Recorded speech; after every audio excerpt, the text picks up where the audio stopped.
Yo me siento muy, pero muy feliz de poder compartir con ustedes este importante espacio de reflexión pedagógica. Tengo muchas razones para estar feliz hoy aquí, celebrando el Día de la Afrocolombianidad.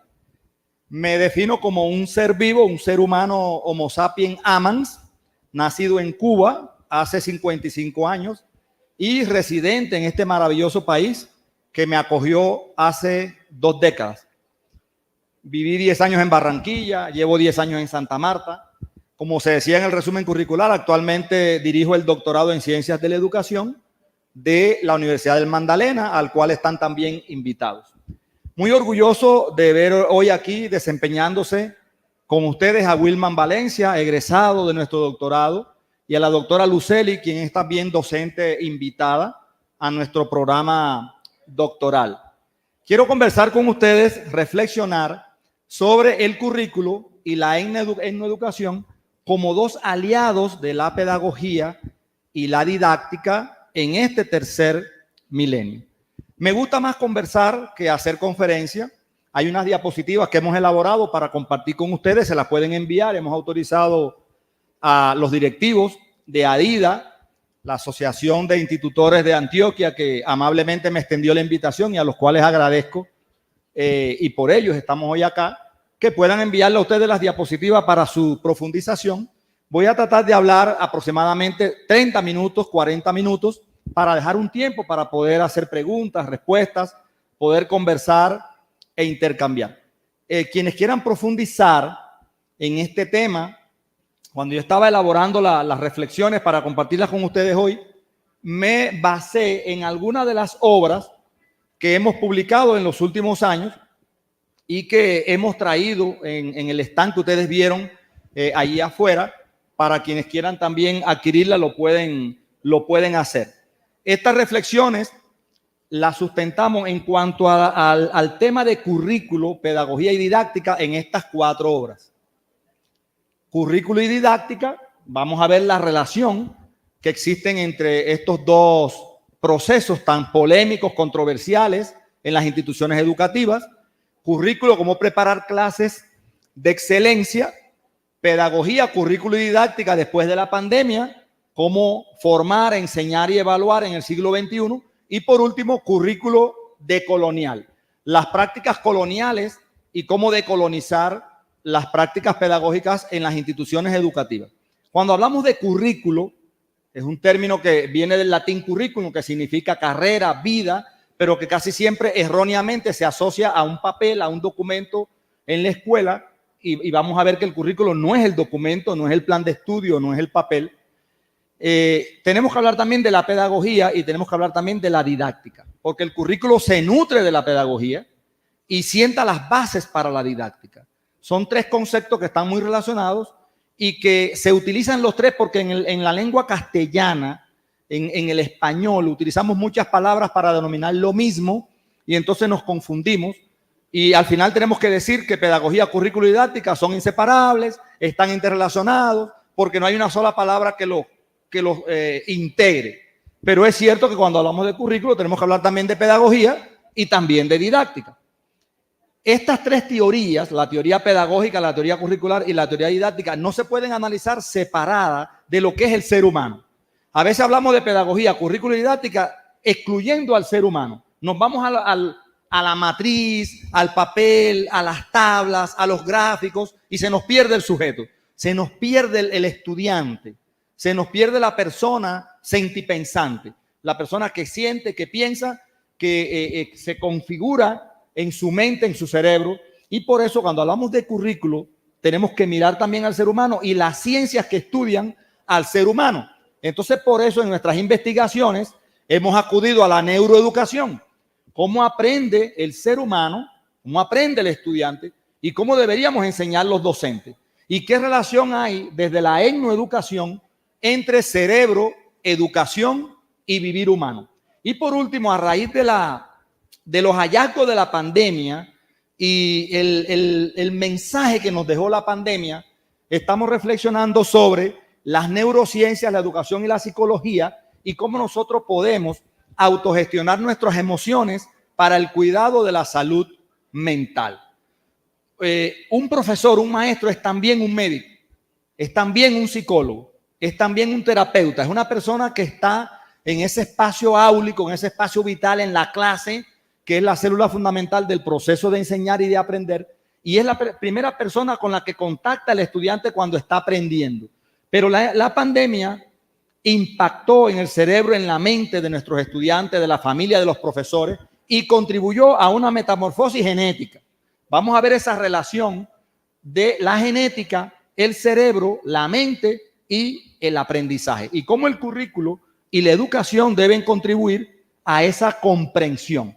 Uno pudiera decir, hay muchas disciplinas, muchas ciencias, pero no están separadas, porque el ser humano es uno solo. Y el estudiante aprende con su cerebro, con su mente, con su cuerpo, aprende desplegando procesos neuronales, procesos mentales que lo llevan a configurar conocimiento o no. Pero aprende si se siente bien, aprende si emocionalmente está bien. A veces el estudiante biológicamente en su cuerpo está en el salón de clase, pero emocionalmente está en otro espacio vital, está en otro lugar. El docente tiene que captar eso, tiene que captar la emocionalidad del estudiante para poder enseñar y conocer cómo aprende la persona, porque no puedo enseñarle a alguien que no conozco cómo esa persona aprende. La enseñanza tiene que estar supeditada al aprendizaje.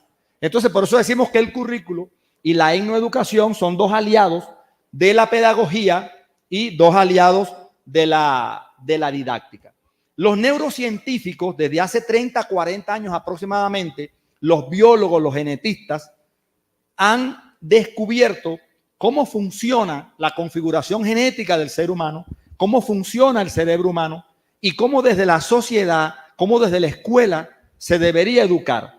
La pedagogía, el currículo de la didáctica, cuando surgen en la historia de la educación, siglo XVII, siglo XVIII, no tenían la comprensión de esta realidad. Eso quiere decir que puede ser que nosotros estemos desarrollando procesos pedagógicos, procesos curriculares y didácticos que sean incompatibles de cómo funciona la configuración biológica y genética de un niño y de una niña, cómo funciona el cerebro, la mente de un adolescente, cómo funciona la mente de un indígena, cómo funciona la mente de una mujer, cómo funciona la mente y el cerebro de una persona que se asume afro, no por su color, como aquí se ha dicho, sino como cultura, porque la afrolatinidad, la afrocolombianidad, cualquier país que se asuma desde esta mirada, cualquier persona, es una cultura, es una identidad.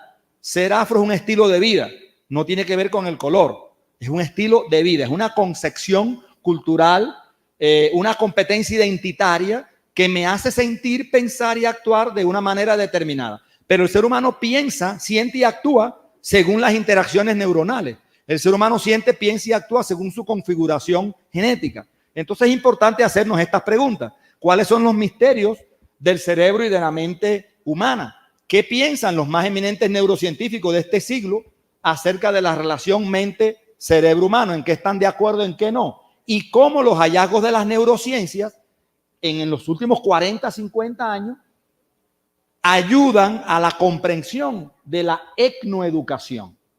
Es importante establecer esa relación entre las distintas disciplinas, poder develar qué hay en el cerebro y en la configuración genética de nuestros estudiantes, poder develar qué hay, qué habita en la mente de nuestros estudiantes y en su emocionalidad para poder educar. Sin emoción no hay verdadera etnoeducación, porque todas las acciones que ejecutan los seres humanos, que ejecutamos los seres humanos, dependen de una emoción. No hay acción sin emoción. Y la educación y el aprendizaje y la enseñanza son acciones.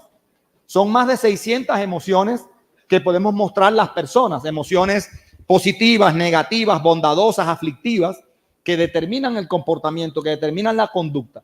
El maestro tiene que estar atento a esta, muchas gracias, tiene que estar atento a esta emocionalidad del estudiante para poder orientar ese proceso de enseñanza-aprendizaje. Es muy importante tener en cuenta el funcionamiento neuronal. ¿No está pasando la diapositiva, Robert? Robert, que está atento allí. Ahora sí. Los científicos, los neurocientíficos, se pasaron todas. Los neurocientíficos las pasó todas, mira. Los científicos han calculado que los genes determinan aproximadamente el 50% de la personalidad de un niño. A mí no me gusta hablar de porcientos y de cantidades en lo que tiene que ver con los procesos humanos y sociales, porque el conocimiento del aprendizaje no se puede medir.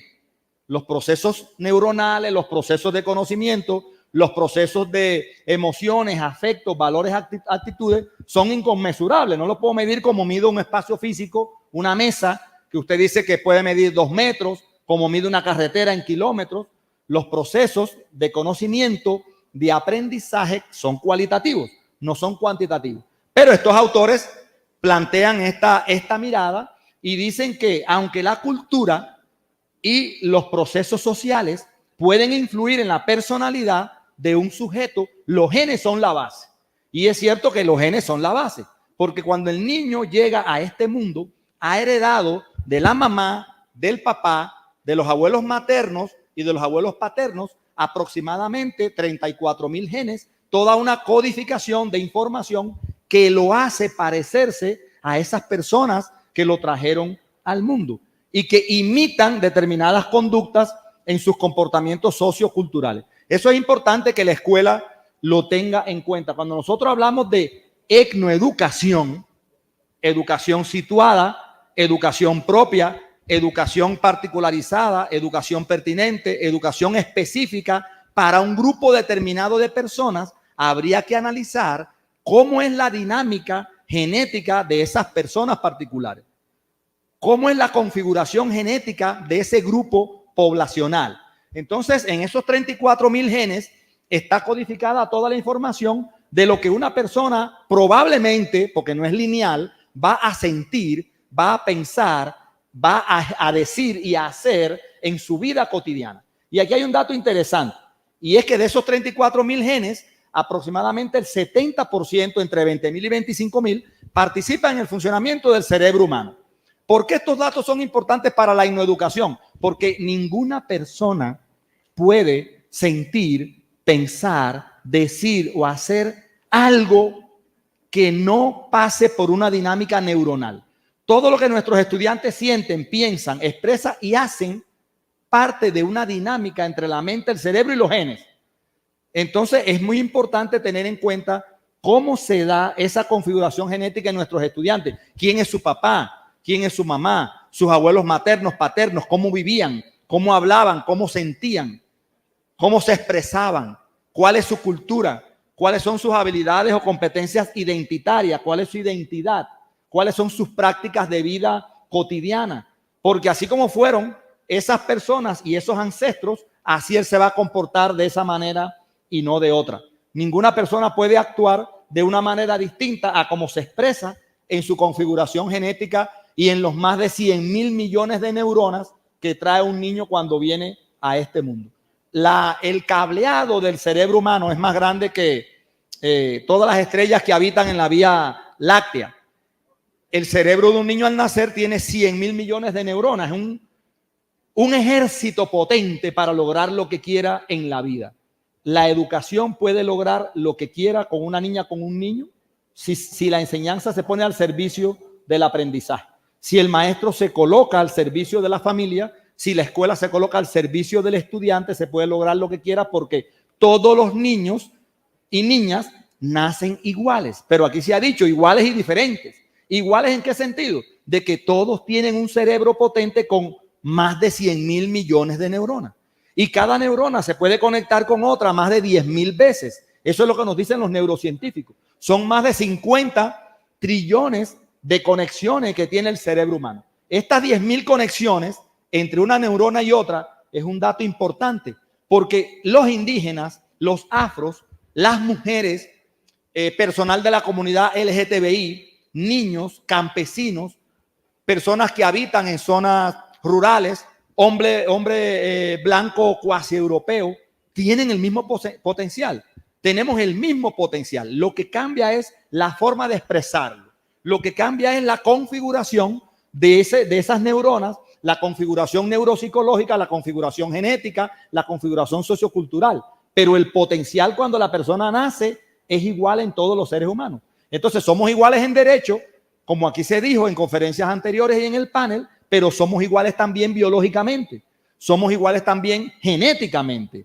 Nada nos diferencia desde ese punto de vista. Las interacciones socioculturales sí, las expresiones sociales sí son diferentes. Entonces hay una relación entre la unidad y la diferencia. Somos iguales y también somos diferentes.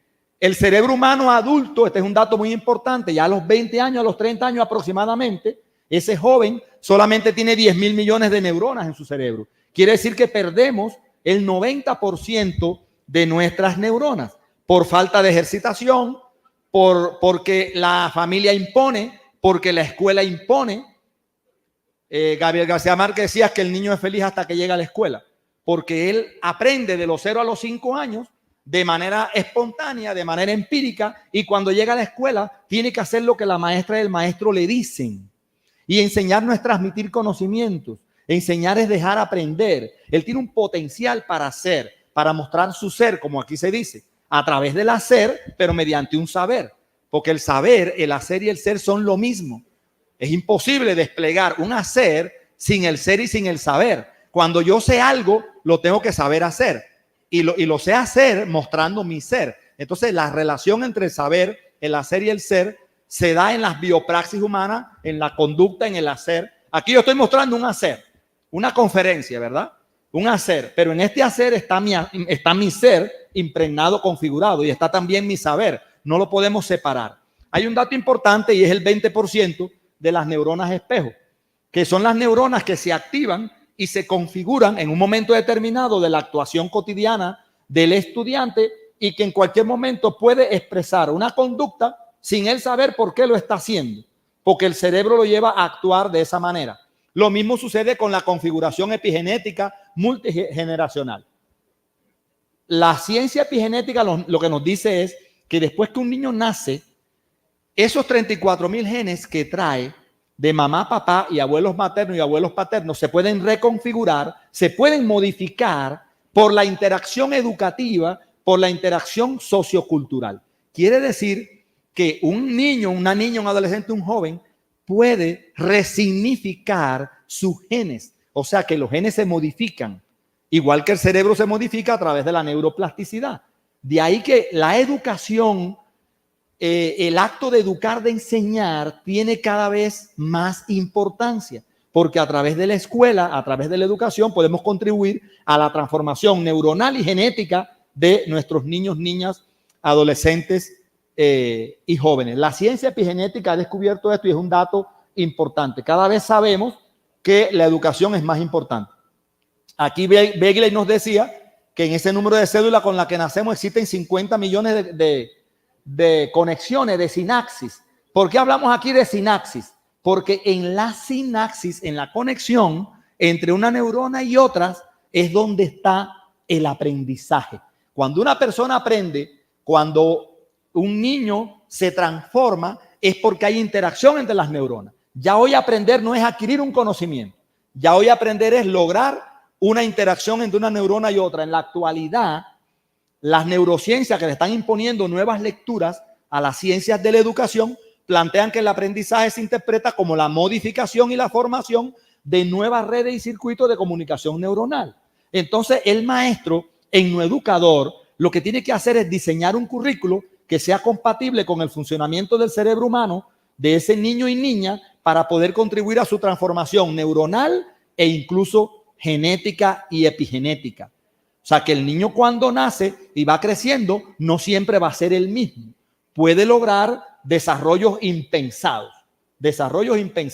Yo siempre me he preguntado por qué estas personas de Estados Unidos, de Europa, que crean empresas transnacionales, que imponen luego a través de la colonialidad, del saber, del ser y del poder, formas de sentir, de pensar, de vivir, de actuar, formas de estar en el mundo. ¿Por qué logran este tipo de empresa? Por ejemplo, Microsoft, Apple, Mark Zuckerberg con Facebook, Jeff Bezos, con Amazon, Google, son distintos a nosotros en Latinoamérica, o mejor dicho, en Abya-Yala, porque también Latinoamérica es una invención, ¿no? Los colonizadores inventaron el nombre del continente, porque las personas que habitaban aquí, cuando la conquista en el siglo XV, ya habían denominado estos territorios de Colombia, de Bolivia, de Perú, como una tierra en plena madurez, Abya-Yala. Nosotros vivimos en Abya-Yala, no somos latinoamericanos. Hay que también decolonizar desde el lenguaje, ¿no? Desde el territorio. Estas personas tienen un cerebro distinto al de nosotros, tienen una configuración genética diferente, más genes, más neuronas. No, es que la educación logra ese tipo de interacción. Nosotros tenemos que lograrlo al estilo de Pablo Freire, desde la emancipación, desde la liberación. Porque Pablo Freire nos decía, nadie educa a nadie, nadie se educa solo, los seres humanos nos educamos entre sí, mediados por el mundo. Entonces tenemos que utilizar también un pensamiento crítico, intercultural, decolonial, para liberar y emancipar a nuestros estudiantes, porque el potencial ya lo tienen. Aquí viene un dato interesante. Más importante que la cantidad de neuronas son las conexiones, la sinapsis entre ellas, ya que estas son las que activan la memoria, el aprendizaje, la conciencia, la inteligencia. ¿Y qué nos dice la neurociencia? ¿Cómo se activa la inteligencia, la conciencia, el aprendizaje de una persona? Contrario a lo que nosotros pensamos. Nosotros pensamos que se activa transmitiéndole lo que sabemos a nuestros estudiantes o a nuestros hijos, transmitiéndole el conocimiento que tenemos. Y no es así. He dicho que enseñar significa dejar aprender. Enseñar significa dejar ser a esa persona. El maestro no es un dictador de clase, no es un transmisor de conocimiento, no es un impartidor de asignaturas, es una persona que guía, que facilita, es un mediador, un facilitador, es una persona que entusiasma, que inspira, que acoge al estudiante, que lo guía para que el estudiante se autoforme, conversando con el maestro de manera afectiva, de manera emocional, se autoforme bajo la guía del maestro. ¿Cómo se logra eso? Según los neurocientíficos. Por eso empecé por la neurociencia, por la psicología, por la biogenética, así, con esto. Enfrentando a nuestro estudiante a retos, dilemas, barreras, proyectos comunitarios, sociales, culturales. Aquí se habló también de proyectos, problemas, obstáculos. Es importante entender que si le damos al hijo y al estudiante lo que pensamos que necesita, lo estamos limitando, porque no lo dejamos ser, no lo dejamos hacer, no lo dejamos aprender a aprender, no lo dejamos que él se autoconfigure, se autoforme y desarrolle las habilidades, las destrezas, las competencias que necesita para construir un proyecto de vida digna en un mundo que es complejo, que es dinámico, que es cambiante, que es caótico, el mundo en el que estamos viviendo. Entonces es importante dejarlo ser, pero enfrentarlo a retos, a problemas.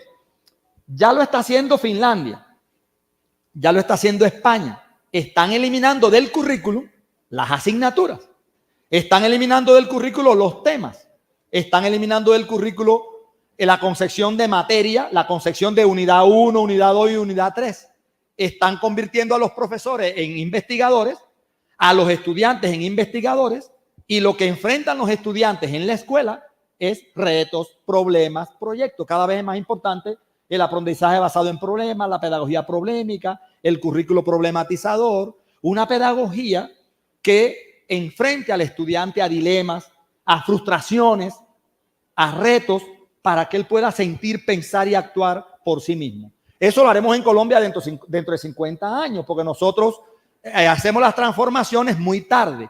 Pero en la escuela de hoy sí podemos, con las asignaturas que tenemos en el currículo, introducir proyectos, retos, problemas, dilemas, para que el estudiante aprenda desde la pregunta. Porque entendemos que es la cultura de la pregunta, no de la respuesta, la que estimula la formación de redes y circuitos neuronales. El maestro no debe dar respuestas, debe hacer preguntas. Cuando el maestro le da la respuesta al estudiante, también lo limita su capacidad disruptiva, su capacidad original, su capacidad de crear, de innovar. Tenemos que aplicar una didáctica disruptiva que aprenda a través del interrogante, de la pregunta. Cuando nos hacemos la pregunta, estamos incidiendo directamente en su configuración neuronal, en su configuración genética. Entonces, como conclusión de esta introducción, podemos decir que el genoma humano propone, pero la educación dispone. La educación dispone. Y cuando la educación es particular, es contextualizada, es situada, es específica, no es universal, no es general, sino que tiene en cuenta las particularidades biogenéticas, neuropsicológicas y no solo las particularidades socioculturales del sujeto que aprende. O sea, lo que llamamos etnoeducación no es solamente una educación que responde a grupos étnicos, no solamente. Etnoeducación es una educación propia, particular, específica, que tiene en cuenta, repito, la configuración sociocultural, la configuración neuropsicológica y la configuración biogenética de la persona que recibe esa influencia educativa. Una educación para indígenas, una educación para personas que se asumen afro, una educación para mujeres, una educación para campesinos, una educación para mototaxistas, una educación para bailarines, una educación para deportistas, una educación para músicos, una educación para técnicos, una educación para obreros, trabajadores que se desempeñan en oficio, una educación para artistas. Eso es etnoeducación. Toda educación que responda a particularidades, a especificidades biogenéticas, neuropsicológicas y socioculturales. Entonces, la etnoeducación es determinante para la historia personal a nivel individual, pero también para la historia familiar y para la historia de la humanidad. Entonces, aquí traigo una frase que es lapidaria, a pesar de ser dicha, escrita por un conductista. Nosotros criticamos mucho el conductismo de Skinner, el conductismo de Pavlov, el conductismo de Watson como modelo pedagógico, como teoría del aprendizaje, pero hay que rescatar algunas ideas esenciales de estas teorías del aprendizaje y de estos modelos pedagógicos. Pavlov en el lejano 1927 nos decía: confiemos y esperemos con paciencia que el conocimiento preciso y completo de nuestro supremo órgano, el cerebro, sea un día nuestro patrimonio para convertirse en la base principal de una sólida felicidad humana. Felicidad humana es un concepto occidental. Surge en la antigua Grecia, lo introduce Aristóteles 500, 600 años antes de Jesús, diciéndonos que los seres humanos somos diversos, somos diferentes, vivimos en un mundo plural, diverso. Colombia se autodefine como un país pluriétnico, multicultural, y es cierto, no existen dos personas iguales, no existimos dos personas que sintamos, pensemos y actuemos o aprendamos de la misma manera. Sin embargo, hay algo que nos une, hay algo común, y es que los seres humanos no queremos sufrir, no queremos sentir dolor. Por eso hablamos de la autogestión emocional. Queremos ser felices. O podemos cambiar la noción occidental de felicidad por la noción de alegría o de sosiego, o la noción de paz que tanto necesita Colombia, o la noción de tranquilidad. Los seres humanos queremos vivir en paz, en tranquilidad. Cuando alguien nos molesta, lo que decimos: déjame en paz. Si no puedo ser feliz, por lo menos no me moleste. Déjame en paz, en tranquilidad, en sosiego. Hay algo común. Y la educación debe contribuir a eso, porque nuestros estudiantes no viven en paz. No tienen paz en la escuela, no tienen paz en el hogar, no tienen paz en la calle, en la ciudad donde están intranquilos. Yo me imagino cómo estará esa interacción biogenética, neuropsicológica, emocional de nuestros estudiantes, que no pueden aprender porque no están en paz. Porque para aprender hay que estar en sosiego, hay que estar en paz, hay que estar en tranquilidad. Si no ser tan feliz, por lo menos estar tranquilo con la vida que se está viviendo para poder aprender. Y en ese sentido, yo digo que tenemos un gran potencial en la educación, porque todos los estudiantes nacieron ángeles. Es una metáfora, una metáfora. Todos los estudiantes nacieron ángeles. Aquí vemos la angelidad como esa capacidad que tiene el estudiante de recibir y dar amor, de recibir y dar afecto, de recibir y dar cariño, ternura. Todos los niños, niñas, adolescentes y jóvenes que hoy están en nuestros hogares, en nuestras escuelas, son ángeles, pero son ángeles de una sola ala. Y para poder volar necesitan el amor nuestro. necesitan el amor de los docentes. No hay verdadera etnoeducación sin amor. Sin afectos no se aprende. Los seres humanos somos emocionales. Sin afecto, sin emocionalidad, no aprendemos. Eso nos lo dice también la psicología. Eso nos lo dice también la neurociencia. Entonces la pedagogía, el currículo, la didáctica no pueden ignorar a la psicología, no podemos ignorar a la biogenética, no podemos ignorar a las neurociencias. Tenemos que buscar lo que nos están diciendo estas ciencias del tercer milenio del siglo XXI para resignificar la práctica pedagógica del maestro, para resignificar los procesos pedagógicos, curriculares y didácticos. La etnoeducación, esa educación propia, es la primera historia de amor. No podemos hablar de etnoeducación si hay envidia entre maestros y docentes y padres de familia. No podemos hablar de etnoeducación si la escuela va por un lado y la familia va por otro lado y la sociedad por otro lado. Tiene que haber integración entre la escuela, la familia, la sociedad.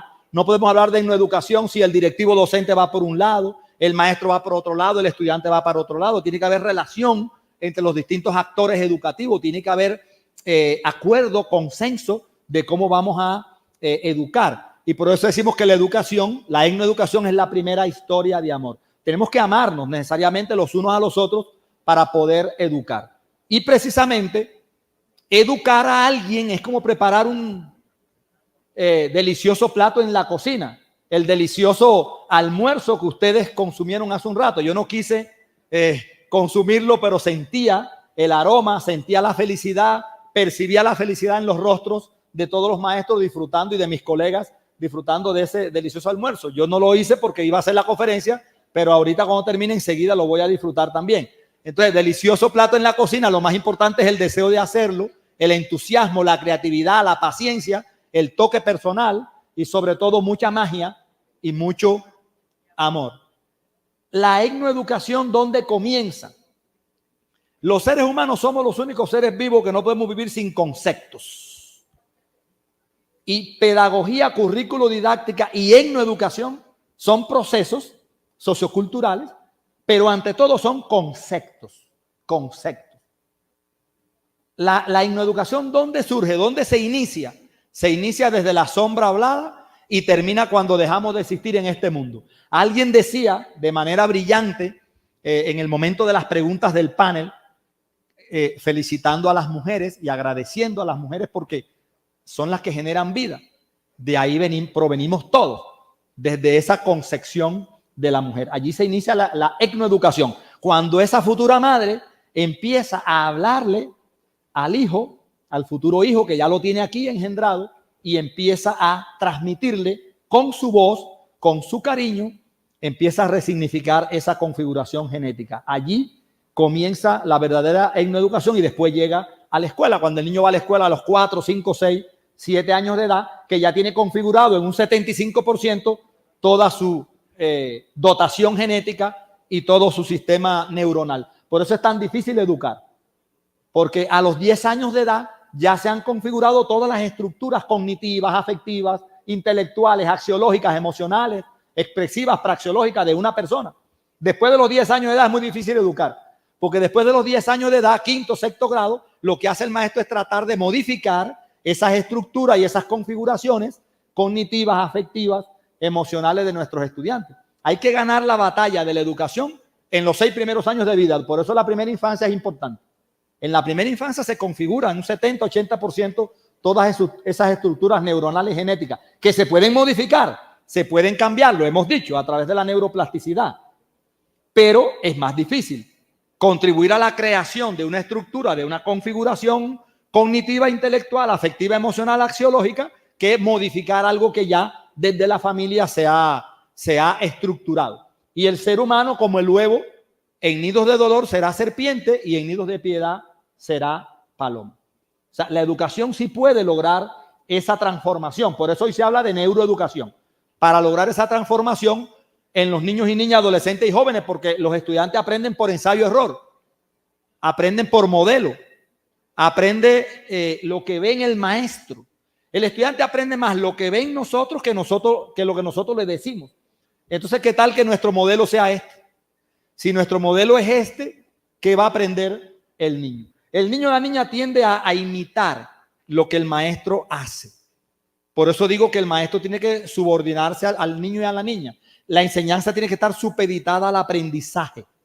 Por eso decimos que enseñar es dejar aprender. Hay que leer cómo aprende ese estudiante para entonces estructurar un proceso pedagógico adaptado a esa forma de aprender. Y Carmen Escayón nos dice que biológicamente somos seres amorosos. Quiere decir que aprendemos en el amor, en la emoción del amor, como plantea Humberto Maturana, el biólogo epistemólogo chileno, creador de la biología del amor, pero culturalmente hemos aprendido el lenguaje de la guerra. Cuando un adolescente, un joven, es belicoso, es beligerante, es violento, es porque lo ha aprendido, porque no es su configuración genética y neuropsicológica. Nace en la emoción del amor, del afecto, de la felicidad, de la alegría, de la paz, de la tranquilidad. Entonces, una educación para la paz, para la alegría, debe tener en cuenta esta esencia. Y esta esencia humana. Y la etnoeducación en este sentido es un proceso artístico. La etnoeducación es arte. Es un proceso artístico donde la madre, el padre, la maestra, el maestro, el adulto es a la vez artista y obra de arte. Nos estamos reconfigurando todos en el proceso. Todos nos estamos educando en el proceso de educar. El maestro también se educa interactuando con el estudiante. El maestro al enseñar aprende y el estudiante al aprender enseña. Y nos estamos educando entre todos. Por eso hay que tener cuidado lo que decimos, lo que hacemos cuando interactuamos con nuestros estudiantes. El aprendizaje se da en la interacción entre esos dos procesos. La interacción entre el cerebro y la mente humana. La interacción entre las configuraciones neuronales y las configuraciones mentales, que se van transformando cada vez que el docente habla. Hay que tener cuidado con lo que decimos, con lo que sentimos, con lo que expresamos en un salón de clase. Porque el estudiante el aprendizaje es espontáneo. Está aprendiendo siempre. No hay aprendizaje nulo. No hay aprendizaje cero. Siempre se está aprendiendo. Hasta cuando estamos durmiendo, estamos aprendiendo. Es lo que nos dicen las neurociencias. Las 24 horas del día está aprendiendo la persona en esa interacción. Creo que pasé más. No, aquí. Y estamos aprendiendo y configurando la mente en estos tres procesos. La mente que valora, la mente que conoce, la mente que decide, configuración afectiva, configuración cognitiva, configuración expresiva en una interacción. Pero cuando el estudiante decide o se expresa de una manera, actúa de una manera, actúa así porque tiene un conocimiento con esas características, porque está pensando así, pero está pensando así porque sus afectos, emociones y sentimientos tienen esa característica. O sea, el ser humano actúa según cómo piensa y piensa según cómo siente. Dime lo que estás sintiendo y te diré cómo estás pensando. Dime lo que estás pensando y te diré lo que eres capaz de decir y de hacer. Lo que tienes en tu corazón se refleja en tu mente y lo que tienes en tu mente se refleja en tu actuación.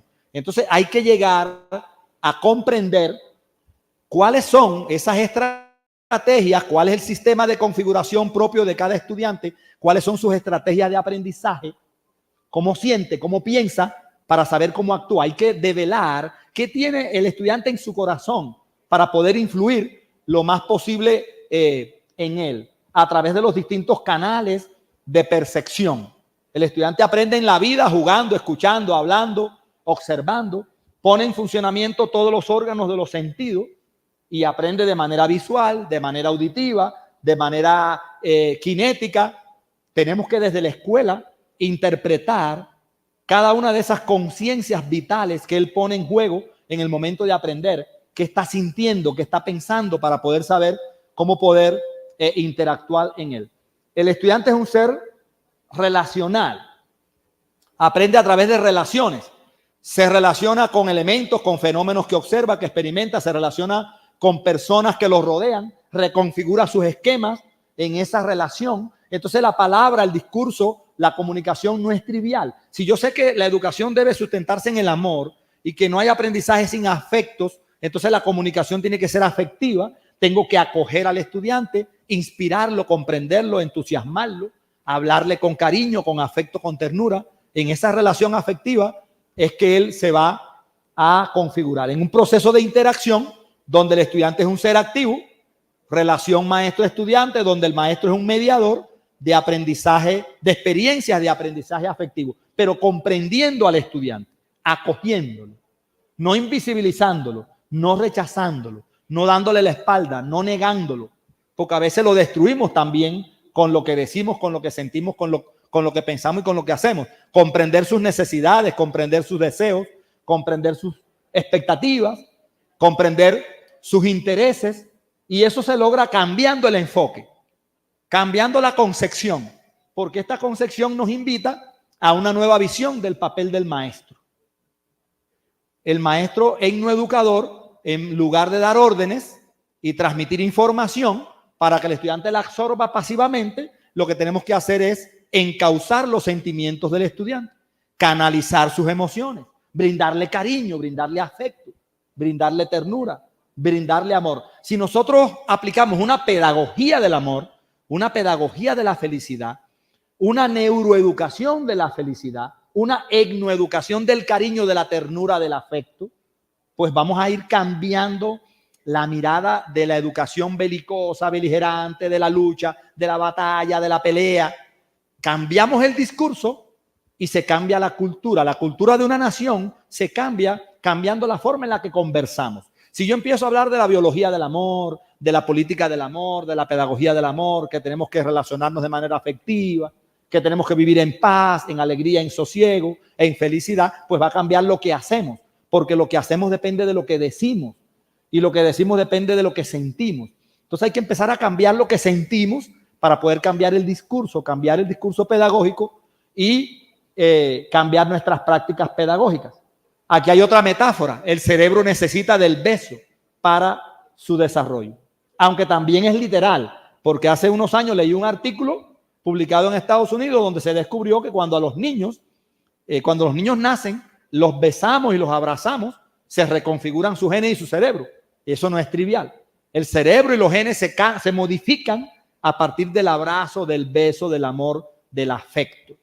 Aunque aquí yo lo utilizo como metáfora, el cerebro necesita del beso para su desarrollo. Esta imagen es muy diciente, muy elocuente. Todos hemos leído el libro El Pequeño Príncipe. El Pequeño Príncipe, el Principito y el zorro.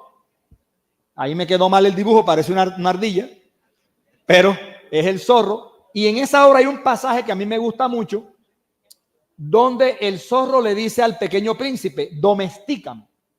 Y el pequeño príncipe le dice, ¿qué significa domesticar? El zorro le dice, significa crear lazos, crear vínculos. Yo seré para ti y tú serás para mí.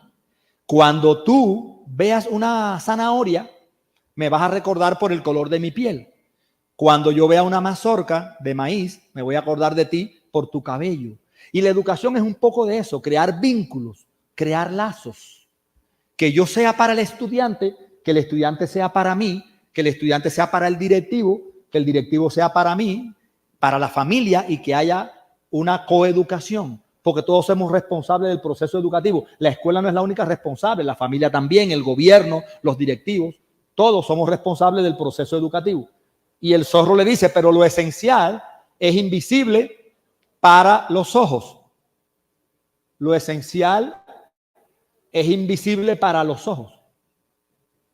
Quiere decir que si queremos educar al estudiante con pertinencia, no lo educamos con la mirada. Porque lo esencial es invisible para los ojos. Lo más profundo de un ser humano no se ve con la simple mirada. Y finalmente le dice, no se ve bien sino con el corazón. Lo esencial es invisible para los ojos, no se ve bien sino con el corazón. Usted quiere educar a un estudiante, tiene que mirarlo con el corazón. Tiene que desnudar sus emociones y sentimientos. Penetrar su corazón para ver qué hay allí. Si usted penetra en su corazón, va a penetrar en su cerebro, en su mente, y luego puede penetrar en su vida, en su acción social, en su acción cultural, y es lo que estamos proponiendo, una educación humana, una etnoeducación humanista, una etnoeducación que tenga en cuenta el sentir, el pensar de ese sujeto, que tenga en cuenta el corazón de ese sujeto. ¿Pero por qué? Lo sabemos, en la Biblia está, ¿verdad? Y lo sabemos también por cultura, por tradición, pero hoy lo dice la neurociencia. La neurociencia dice que el cerebro aprende de manera afectiva. Cuando una persona aprende algo, es porque el hemisferio derecho del cerebro ha enviado unos neurotransmisores que permiten la transformación del hemisferio izquierdo. Y ese hemisferio derecho se transforma a través de la amígdala, un órgano parecido a a la almendra, que es el que controla las emociones y sentimientos humanos, y el sistema límbico, que es el que regula la emocionalidad humana. Por eso podemos afirmar con seguridad que no hay verdadera educación sin amor, que sin afectos no se aprende, que la ternura es el detonante del aprendizaje y del desarrollo humano. La neurociencia lo ha refrendado. O sea, aprendemos de manera afectiva. Cuando una persona aprende algo es porque ese algo le gusta. Entonces la escuela no debe transmitir conocimiento, sino estimular el deseo de aprender. Porque si el estudiante tiene deseo de aprender, va a aprender. Entonces hay que estimular el deseo de aprender a través del afecto de las emociones. Y para ello debemos instaurar el cerebro, instaurar el corazón en el cerebro de nuestros estudiantes. Otra metáfora. Instaurar el corazón en el cerebro de nuestros estudiantes. Quiere decir, colegas, que bajo esta doble y maravillosa perspectiva están los fundamentos para una etnoeducación emergente.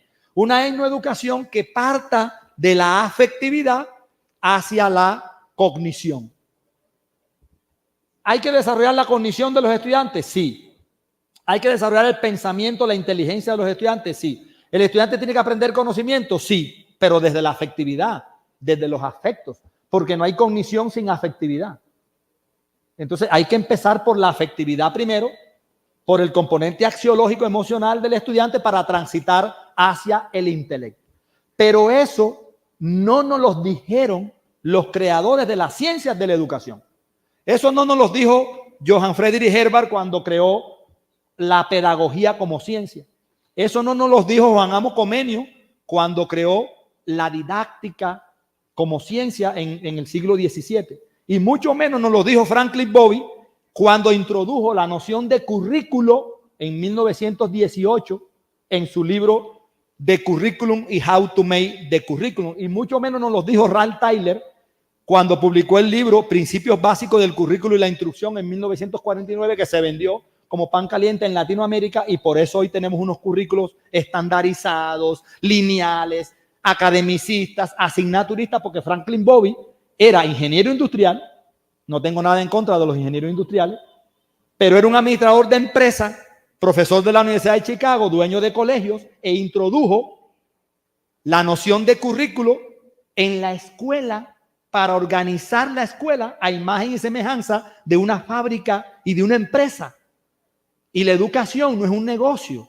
Bueno, sí lo es para algunas personas, pero no debe verse como un negocio. La escuela no debe verse como una empresa, porque no lo es. Porque la esencia es el ser humano que siente, que piensa, que llora, que sufre, que ama, que tiene anhelos, sueños, miedos, temores, expectativas. Es un ser humano el que está allí. Es la única actividad, la educación, donde el inicio, el centro y el final de un proceso es siempre el ser humano. No puedo asemejarlo a una fábrica, a una empresa. Entonces tenemos que decolonizar las ciencias de la educación. Tenemos que decolonizar la pedagogía, tenemos que decolonizar el currículo, tenemos que decolonizar la didáctica y sus procesos. Tenemos que decolonizar la educación en general. O sea, desprendernos, desengancharnos de esa matriz, de ese patrón colonial que hemos heredado desde los conquistadores.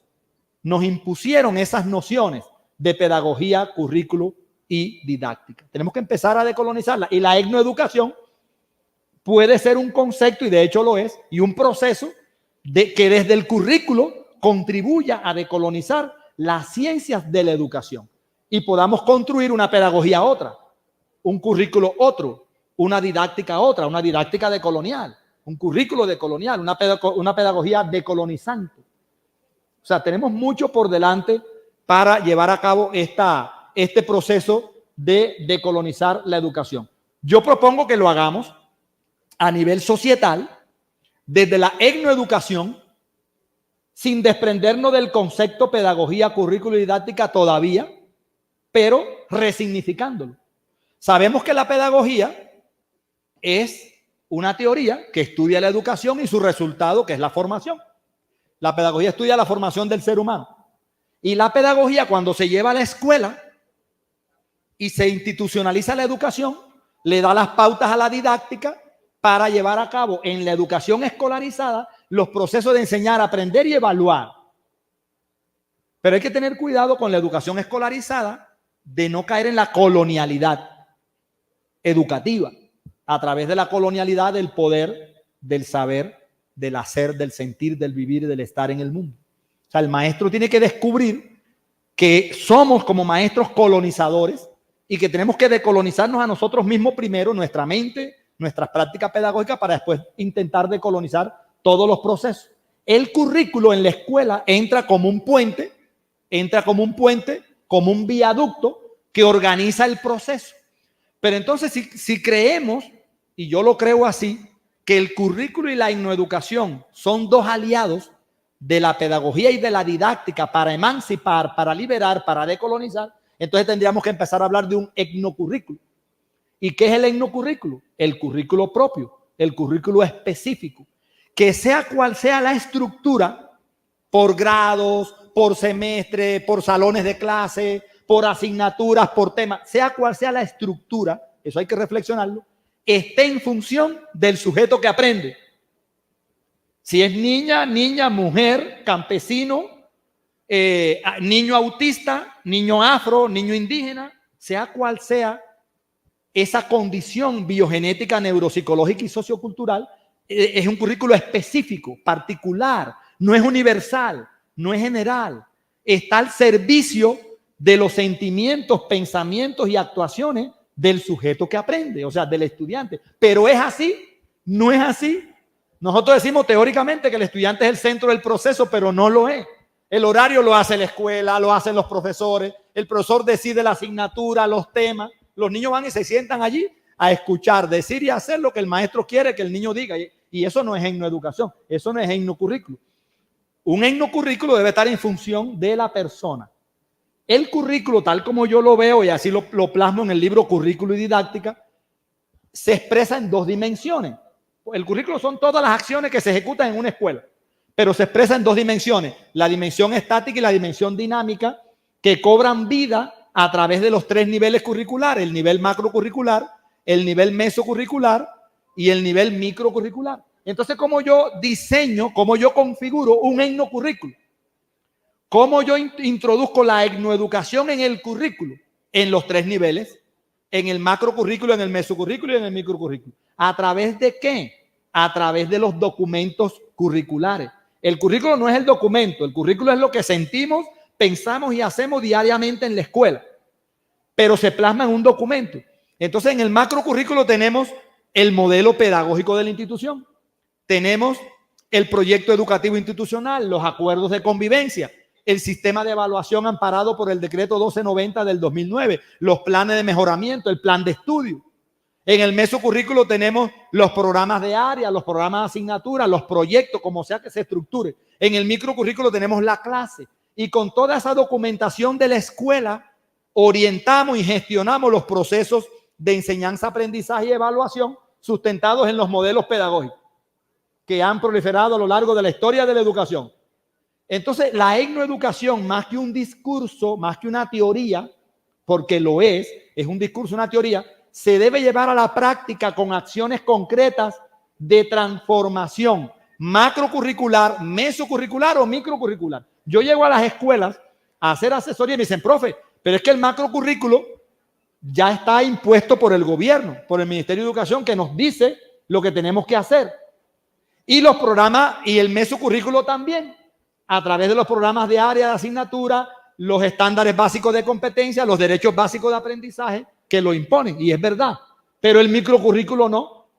Yo le digo, pero el microcurrículo no, porque en el aula de clases, en el salón de clases, usted manda, usted está allí con los estudiantes y nadie te va a imponer cómo lo debes hacer. Y el currículo allí es lo más importante, es lo que interactuamos con el estudiante. Ahí es donde decolonizamos la educación.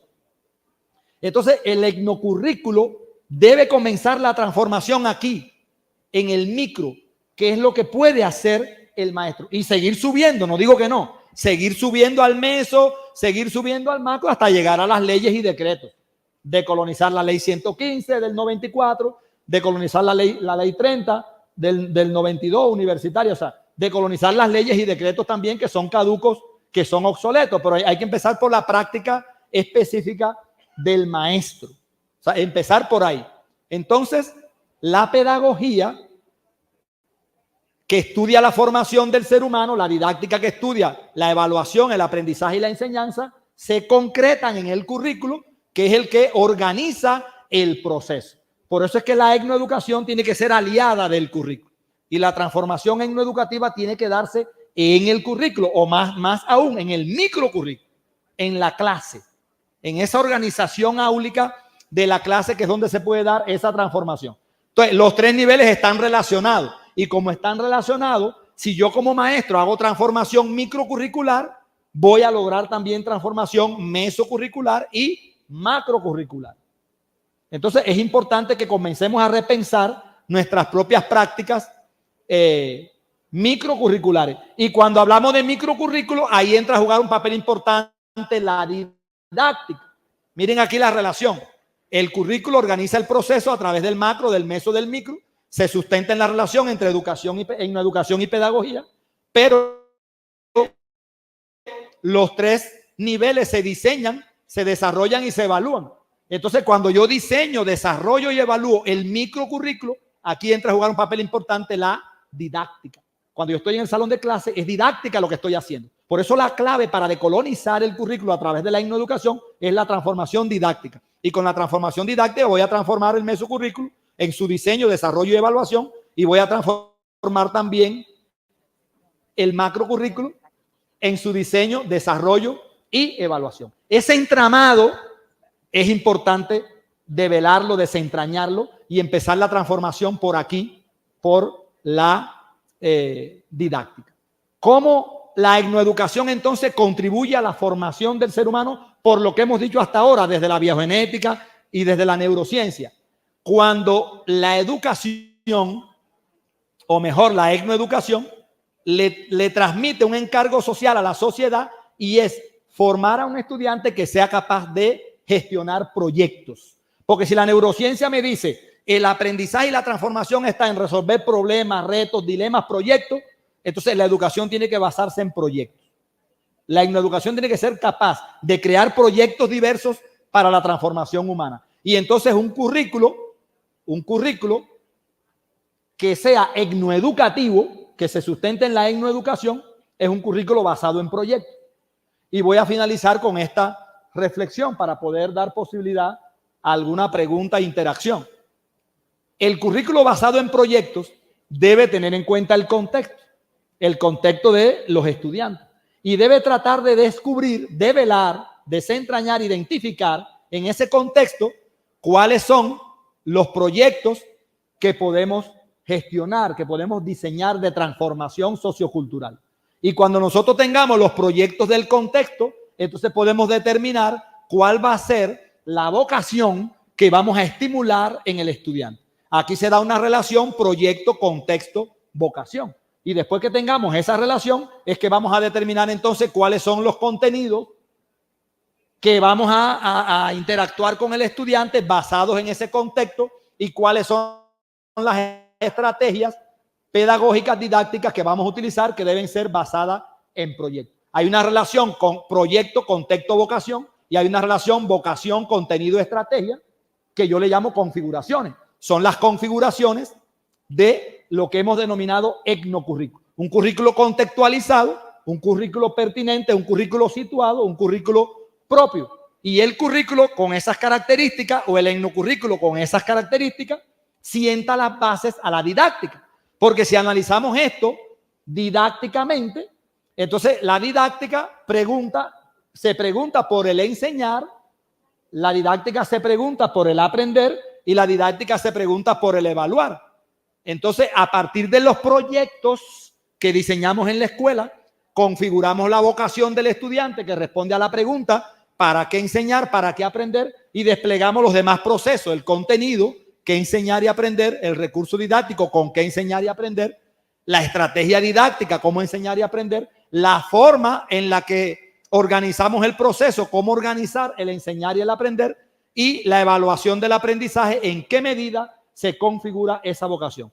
Entonces, colegas, para dar paso a las preguntas, resumiendo y concluyendo, puedo decir que urge y emerge en los procesos educativos actuales configurar un etnocurrículo que se nutre de la pedagogía como teoría que piensa la formación del ser humano y que da las bases a la didáctica como teoría que estudia el enseñar, el aprender y el evaluar para lograr una educación que sea concreta, que sea específica, que sea situada y que responda verdaderamente a las necesidades, deseos, intereses, expectativas de los estudiantes. O sea, una verdadera etnoeducación impregnada en el currículo desde el salón de clases, desde la didáctica, desde los procesos de enseñanza y aprendizaje. Muchas gracias, muchísimas gracias.